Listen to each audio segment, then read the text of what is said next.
90년도에 군에 입대를 했는데요. 강원도에서 12월 달에 6주간 훈련을 받았습니다. 매일 6시에 기상을 하고 연병장을 돌았는데요. 상의를 벗고 군가를 부르면서 연병장을 돌 때 영하 날씨인데도 상쾌함을 느꼈습니다. 이제 입어야 하는데 그때 어둠컴컴한 새벽에 벗어놓은 내 옷이 보이지 않는 겁니다. 그래서 저는 깔깔이 옷을 찾지 못하고 분대장에게 없다고 하니까 분대장이 저에게 이렇게 말했습니다. 소대를 돌아보면서 한번 찾아보라는 겁니다. 그래서 훈련병으로 대대에 내무반을 다 가서요. 단결할 수 있습니다. 이렇게 인사를 하고 여기 온 이유를 말했습니다. 새벽에 깔깔이 옷을 잃어버렸는데 혹시 자기 옷이 아닌데 가지고 있는 동기 있으면 나에게 주면 좋겠다. 이 이야기를 했는데요. 깔깔이 옷을 찾지는 못했습니다. 그런데 분대장님 한 분이 나에게 깔깔이 옷 여유가 있다고 하면서 자신이 입고 있던 깔깔이 옷을 저에게 주었는데요. 그리고 나중에 그 분대장님을 만나서 고맙고 감사해서 그냥 반갑게 인사를 했습니다. 단결할 수 있습니다. 그때 그 분대장님이 날 보고 했던 말이 있는데요. 야, 할 수 없을 것 같은데? 힘내라. 이 말을 하는 겁니다. 그 말의 의미가 무엇인지를 알았습니다. 제 성격이 굉장히 유약한 이미지였고 여성스러운 목소리가 있으니까 저의 이미지가 굉장히 유약해 보이는 겁니다. 제가 계집애 같다는 겁니다. 그런데 이런 나의 이미지가 바뀌게 된 계기가 하나 있습니다. 훈련소에서 체력 검사를 하는데 제가 우리 소대에서 최고점을 받은 겁니다. 2명이 1등급을 받았는데 제가 1등급을 받으니까 그때 그 분대장이 저에게 또 이러는 겁니다. 야, 전혀 다른 모습이다? 이게 아주 오래전 이야기입니다. 그런데 제가 그때가 생각나는 이유가 있습니다. 지금도 제가 유약해 보인다 이런 말을 듣습니다. 말씀을 전하면서 감정이 솟아오르고 울먹거리면 그렇게 약한 마음으로 어떻게 목회를 하실 수 있을까 이렇게 걱정하는 분도 있습니다. 반대로 많이 흔들리고 약한 것 같지만 굉장히 강한 면이 있다 이렇게 말하는 분도 있습니다. 순간 이런 질문을 해봅니다. 무엇이 나의 진짜 모습이지? 여기서 얻은 답이 있습니다. 둘 다 나의 모습입니다. 연약하고 약한 나도 있고 강하고 담대한 나도 있는 겁니다. 모두 다 나입니다. 출애굽기를 보면 이스라엘 백성은 애굽을 나오고 광야에서 훈련을 받습니다. 이 현장에 2가지 마음이 찾아오는데요. 광야에서 어려움을 만날 때 애굽이 좋다, 애굽으로 돌아가자. 이 마음을 고백하는 많은 사람들이 있습니다. 이걸 메뚜기 마음이라고 합니다. 반대로 가나안이 강하고 견고해도 우리는 하나님이 함께 하시니까 정복할 수 있다, 힘내자. 이렇게 말하는 사람이 있습니다. 그들을 용사 마음이라고 합니다. 그리고 메뚜기 마음으로 살았던 사람은 가나안에 들어가질 못합니다. 용사 마음으로 살았던 사람들은 가나안에 들어갑니다. 그럼 이런 질문을 해봅니다. 누구는 메뚜기 마음만 있었을까?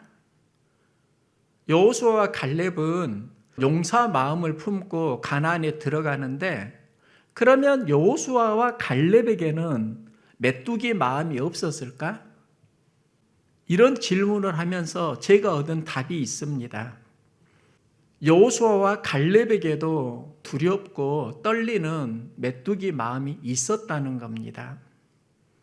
차이가 있다고 하면 그 마음을 이긴 사람이 있고 그 마음에 사로잡힌 사람이 있습니다.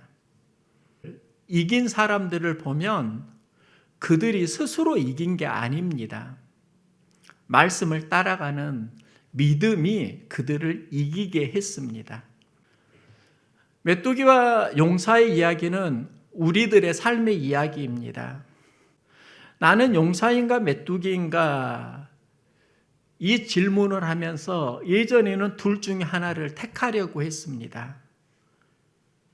그런데 지금 생각을 해보니까 둘 다 나이더라고요. 모두 다 나의 두 모습인 겁니다. 바울은 고백합니다. 내가 한 법을 깨달았노니 선을 행하기 원하는 나에게 악이 항상 있는 것이로다. 바울은 나의 힘으로 이 악을 이겼다고 말하지 않습니다. 예수 안에서 성령과 합력해서 선을 이루었다고 말합니다. 우리 안에 내가 원하는 마음은 내 힘으로 되는 게 아닙니다. 하나님이 도와주시면, 성령이 인도하시면 믿음 안에서 되는 겁니다. 우리는 살면서 내 안에 있는 두 모습을 만나곤 합니다. 은혜와 감격으로 살아가는 나, 때로는 아픔과 상처에서 신음하는 나, 모두가 다 나입니다. 은혜와 감격이 있다고 상처와 아픔이 없는 것 아닙니다. 상처와 아픔이 많다고 해서 은혜와 감격을 누리지 못한 것도 아닙니다. 상처와 아픔에서 하나님 주시는 은혜와 감격을 만날 수 있기를 소망합니다. 이것을 회복이라고 합니다. 사람은 어디에서 성장하는가? 은혜에서 성장하고 회복에서도 성장합니다. 다윗은 양을 치는 목동으로 살았습니다. 이때 왕이 사울입니다. 사무엘이 사울에게 기름을 붓고 이스라엘 왕으로 삼았습니다. 그도 하나님을 향한 신실한 마음이 있었던 겁니다. 왕이 되고 사울은 그 마음을 잃어버립니다. 하나님은 그런 사울을 떠나면서 다윗을 택하게 되는데요. 하나님이 사울 왕을 떠날 때 사무엘에게 했던 말씀이 있습니다. 그의 용모와 키를 보지 말라. 사람은 외모를 보거니와 나 여호와는 중심을 보느니라. 용모와 키는 사울을 말합니다. 외모는 참 좋은데 사울은 중심을 잃어버려서 하나님이 떠나는 겁니다. 그리고 이새의 아들 다윗에게 기름을 부어서 왕으로 세웁니다. 그러면 다윗이 누구인가? 하나님이 보실 때 중심이 좋은 사람입니다. 사무엘은 하나님 말씀을 가지고 이새를 찾아가는데요. 이새는 사무엘에게 7 아들을 보여줍니다. 다윗은 보여주지 않습니다. 왜 그랬을까? 이새가 볼 때도 사무엘이 찾는 사람이 다윗일 리는 없다. 외모를 보고 보이는 환경을 보니까 다윗은 아닐 것이다. 그래서 다윗을 데려오지 않는 겁니다. 하나님이 택한 사람이 다윗일 리가 없다. 사무엘이 이상해서 이새에게 다시 묻습니다. 당신의 아들들이 여기 다 있느냐? 그때 이새는 막내가 지금 양을 치고 있는데 그는 별 볼 일 없는 아이인데요. 그때 사무엘이 그를 데려오라고 합니다. 다윗이 도착할 때 하나님은 이가 그니 일어나 기름을 부으라. 이가 그 사람이다. 여기에는 두 가지 의미가 있습니다. 하나는 다윗이 왕으로 기름 부음을 받을 사람이다. 다른 하나는 다윗은 내가 볼 때 중심이 좋은 사람이다. 하나님이 사울을 떠나고 다윗을 왕으로 택한 이유를 바울은 이렇게 해석합니다. 사울을 패하시고 다윗을 왕으로 세우시고 증언하여 이르시되 다윗을 만나니 내 마음에 맞는 사람이라 내 뜻을 다 이루리라. 사울을 패하시고 다윗을 왕으로 하나님이 세우시는데 바울은 그 이유를 다윗은 마음에 맞는 사람이다. 마음에 맞으니까 하나님의 뜻을 이루리라. 이렇게 해석을 하고 있는 겁니다. 하나님은 마음이 맞는 사람을 통해서 하나님의 뜻을 이룹니다. 하나님의 뜻을 이루기 위해서 우리의 마음을 하나님의 마음으로 바꾸시는 겁니다. 하나님이 다윗을 기름 부은 이유가 마음이 맞았기 때문입니다. 중심이 좋았기 때문입니다. 그래서 다윗을 하나님과 마음에 합한 사람이라고 바울은 말합니다. 다윗은 사무엘이 기름 부은 대로 후에 왕이 됩니다. 왕이 되고 그는 이스라엘 영토를 확장시킵니다. 이스라엘의 국력이 언제 가장 강해지는가? 다윗 왕 때 싸울 때마다 이기면서 강력해집니다.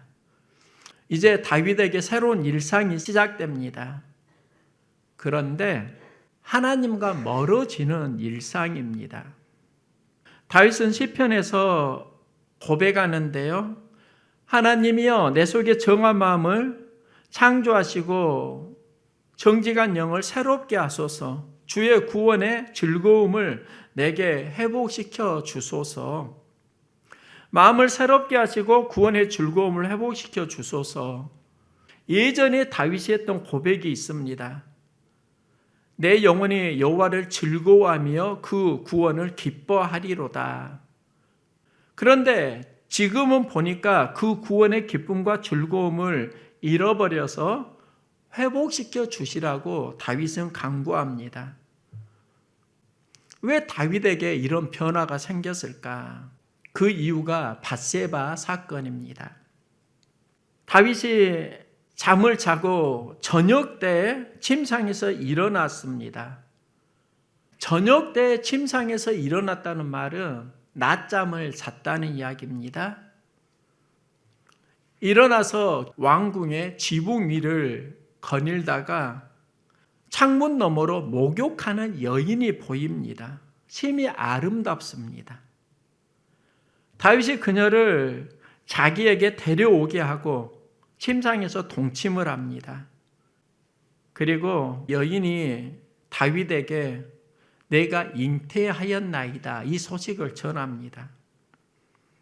다윗은 자신의 허물을 감추기 위해 고민하다가 임신한 밧세바의 남편 우리아를 전쟁에서 죽게 합니다. 요압에게 밀서를 보내가지고 전쟁에 가장 위험한 곳에 우리아를 보내서 죽게 하라. 그래서 우리아가 죽고 다윗은 그 죽은 우리아를 보고 거짓 눈물을 흘리면서 슬퍼하고 밧세바를 자신의 후처로 맞이합니다. 여기서 다윗의 영성에 문제가 발생합니다.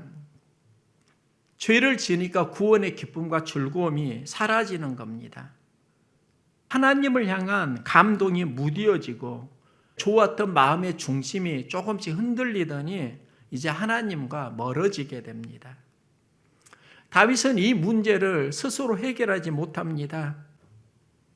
그때 하나님께서 그 다윗을 보시고 나단 선지자를 보냅니다. 나단은 한 비유를 말합니다. 부하고 많은 것을 가진 부자가 있고 또 하나는 가난해서 어려운 사람이 있습니다.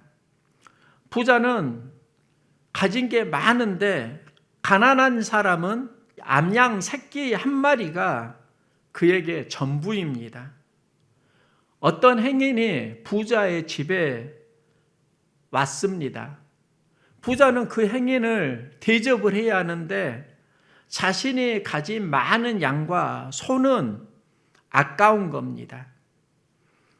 그래서 저기 가난한 사람이 가지고 있는 암양 새끼 한 마리를 빼앗아다가 그 행인을 대접했습니다. 그 말을 들은 다윗은 몹시 흥분하면서 그 부자는 죽어 마땅하다. 그는 빼앗은 것을 4배를 갚아야 한다. 이렇게 말합니다.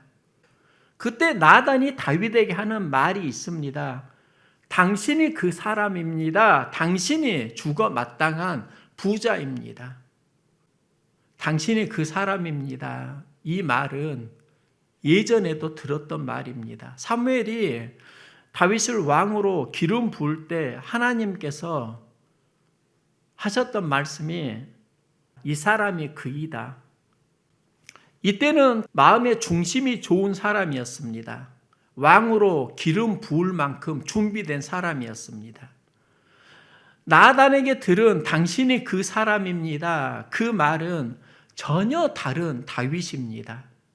죽어 마땅한 악한 사람이라는 이야기입니다. 다윗의 두 모습입니다. 다윗이 이 말을 듣고 했던 고백이 있습니다. 내가 여호와께 죄를 범하였노라. 당신이 죽어 마땅한 사람이라고 하면 보통은 자신의 죄와 허물을 감추려고 하는데 다윗은 내가 하나님께 죄를 범하였나이다. 죄의 언어가 무엇인가? 하마르티아, 화살이 관역을 빗나가다, 이런 의미가 있습니다. 죄는 중심이 하나님을 향해서 가지 않고 빗나가는 걸 말합니다. 이게 언어를 보면 죄의 의미입니다. 다윗이 내가 하나님께 죄를 범하였노라, 이 고백은 내 마음의 중심이 하나님을 벗어나고 있구나, 이걸 인정하는 겁니다. 예전에는 내 마음의 중심에 하나님 주신 감동이 있었는데 지금은 죄를 짓고 그 감동이 사라지고 구원의 기쁨과 즐거움도 내 안에 멀어졌구나, 인정하는 겁니다. 그러면서 하나님을 회복하기 위해서 그는 엎드립니다. 회개합니다. 그리고 금식합니다. 하나님께 부르짖습니다. 기도합니다. 이 과정을 통해서 다윗이 마음의 중심을 회복하는 겁니다. 다윗이 만난 사무엘, 다윗이 만난 나단은 누구일까? 우리도 오늘날 만나는 이웃일 수 있습니다. 사무엘을 만날 때는 다윗은 하나님 주시는 감동을 경험하지만 나단을 만날 때는 수치심과 아픔, 갈등을 경험합니다. 다윗은 나단을 만나고 다시 중심을 회복합니다. 이스라엘의 성장을 보면 그 중심에는 다윗이 있습니다. 인류 역사를 보면 가장 많은 사상자가 일어난 전쟁이 세계 2차 대전입니다. 이때 자료를 보니까 7천만 명이 죽었다 하는 기록이 있습니다. 전체 세계 인구의 3%가 세계 2차 대전에서 죽은 겁니다. 이때 가장 큰 사상자를 낸 민족이 유대인입니다. 전 세계 3%가 세계 2차 대전으로 죽었다고 하는데 유대인은 전체 인구의 30% 이상이 죽었습니다. 600만 명이 죽었다는 자료가 있는데 이때 살아남은 사람들은 대부분 미국, 영국, 이스라엘로 이주한 사람들이었습니다. 독일에 남아있던 유대인은 대부분 수용소에서 죽음을 맞이하는데요. 이때 독일에서 자신의 모든 재산을 털어서 유대인 구명 운동을 한 사람이 있습니다. 그가 바로 쉰들러입니다. 그는 돈으로 독일 장교를 매수하고 수용소에서 죽어가는 유대인들을 구해내는데요. 그가 돈으로 구했던 인원이 1100명입니다. 쉰들러는 그들을 구하기 위해서 공장을 짓고 그 공장에서 유대인들이 일할 수 있도록 배려해 줍니다. 그리고 전쟁이 끝날 때 쉰들러는 그들에게 자유를 선포합니다. 이제 당신은 자유의 몸입니다. 가족품으로 돌아갈 수 있습니다. 이때 유대인들이 쉰들러에게 고마워하면서 자신들의 금리를 빼가지고 반지 하나를 만들어서 선물해 줍니다. 그 반지에는 이런 글귀가 있습니다. 한 사람을 구한 것이 세상을 구한 것이다. 우리가 품어야 하는 진짜 비전이 있습니다. 한 사람 비전입니다. 그리고 그 한 사람은 타인이 아니라 먼저 내 자신일 수 있습니다. 내가 먼저 살아야 한다는 이야기입니다. 그런데 내가 무엇이 살아야 하는가? 내 안에 마음의 중심이 살아야 합니다. 비전의 출발은 바로 나 한 사람일 수 있고 나 한 사람의 회복은 바로 중심의 회복이라고 할 수 있습니다. 교회를 개척하고 품은 비전이 오뚜기 비전입니다. 오뚜기 마음을 품었던 이유가 있습니다. 나름 각오를 하고 개척을 했습니다. 오뚜기는 넘어지지 않으니까 나도 오뚜기처럼 사역을 해야 되겠다. 이 비전을 품었습니다. 그리고 경험 속에서 나는 오뚜기가 아닌가 보다 이런 생각을 사실 많이 했습니다. 염려 있었습니다. 중심 흔들리고 갈등하는 나를 많이 만났습니다. 나는 오뚜기가 아닌가 보다. 그런데 지금은 생각이 다릅니다. 그동안 보니까 오뚜기 비전을 이루면서 살아왔다는 걸 알았습니다. 전에는 오뚜기를 보면서 넘어지지 않는다는 걸 보았는데 제가 오뚜기를 사서 관찰을 하는데 넘어지지 않는 과정에 많은 흔들림이 있다는 걸 보았습니다. 하지만 다시 서는 것이 오뚜기더라고요. 진짜 오뚜기가 무엇인가? 흔들리는 과정을 이기고 다시 서더라는 겁니다. 여러분 흔들리는 과정을 경험하고 있지 않습니까? 그 과정을 통해서 강해진다고 하면 여러분은 진정한 오뚜기입니다. 흔들리지 않는 인생이 있을까요? 용기를 낸다고 두려움이 없을까요? 과정을 이기면서 견고하게 서가는 겁니다. 용기 있는 사람이라고 두려움이 없을 수는 없습니다. 두려움을 이기는 용기로 살아가는 겁니다. 사무엘은 다윗에게 말합니다. 하나님이 찾으시는 사람이 바로 당신이다. 당신은 왕이 될 사람이다. 마음에 감동이 몰려옵니다. 나단은 다윗에게 말합니다. 당신은 죽어 마땅한 그 사람이다. 이때 다윗은 아픔과 상처, 두려움을 느낍니다. 감동의 다윗도 있고 아픔과 상처의 다윗도 있는 겁니다. 다윗의 진짜 승부가 어디서 나는 걸까요? 왕으로 기름 부음을 받을 때는 누구나 다 하나님 주시는 감동에 감격할 수 있습니다. 그런데 나단에게 죄에 대해서 책망을 받을 때 다윗은 하나님께 죄를 지었다고 고백합니다. 환경이나 상황을 상대하지 않고 다시 하나님을 상대합니다. 그러면서 다윗이 무엇을 회복하는가? 하나님이 기름 부었을 때 그 첫 마음, 첫 사랑, 그 중심을 다시 회복하는 겁니다. 우리는 여러 상황을 만납니다.